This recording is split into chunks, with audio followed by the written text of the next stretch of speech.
स्वागत है मित्रों, एक ऐसे विवाह में जहां आपका सामना होने वाला है एक दूल्हे के साथ जिसकी दो दुल्हनें हैं। किसकी बलि होगी यह वे लोग निर्णय करेंगे, हम नहीं। दोनों पत्नियों में एक कम है, एक अधिक है, कह हम नहीं कह सकते हैं। वह पत्नी पहले और वह पत्नी बाद में कह, हमें उन पर जोर जबरदस्ती नहीं करनी होगी। इस घर में अक्कर मनाया जाएगा कि नल्लम्मा का घर या रव्वा का घर दिखाने की जरूरत नहीं, इसलिए दोरा बाबू के घर में ही अक्कर मनाया जाएगा, किसी और दिन नहीं।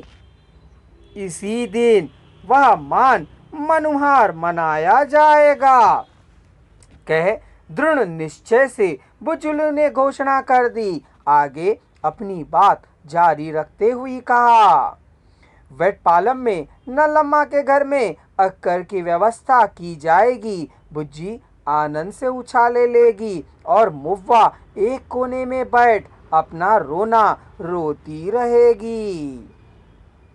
वेजंडला में रव्वा के घर में यह मान मनोहर का कार्यक्रम रखा जाएगा तो बेचारी बुज्जी रोती रहेगी।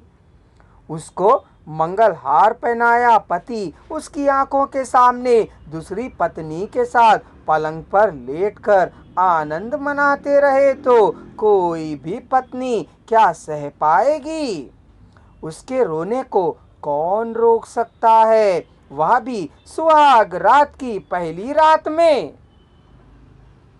अन्नगा हमारे गांव में इस कार्यक्रम को देखने के लिए लोग आंखें बिछाए बैठे हैं। मुझ पर, दोरा बाबू पर या मल्ली पर स्थित प्यार को बनाए रखने के लिए तुमने बहुत कुछ खो दिया है। अब तक विवाह के पीठे पर ही अपनी बेटी की सौत आ रही है जान, उसे स्वीकार किया है।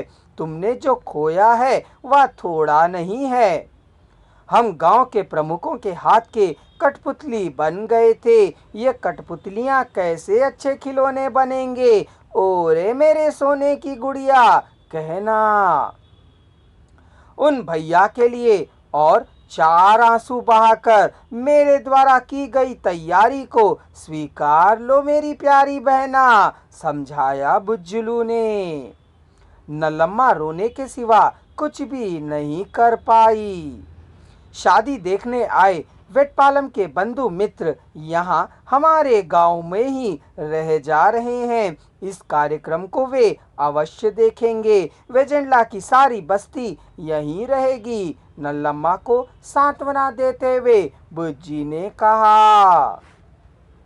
किसी भी तरह दामाद को सास ससुर शादी के 3 दिन बाद अपने यहाँ ले जाएंगे। उस समय उसे प्रतियोगिता में भाग लेने वाले युवा बैल को खिला खिला कर मोटा करने की तरह दामाद को जितना खिला सकें उतना खिलाना।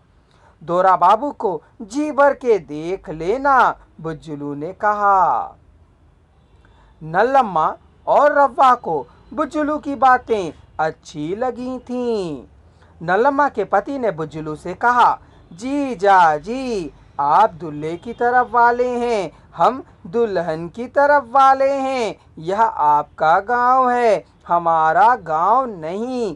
आप जो भी बातें करें वह आपको फबेगा और बात भी चलेगी।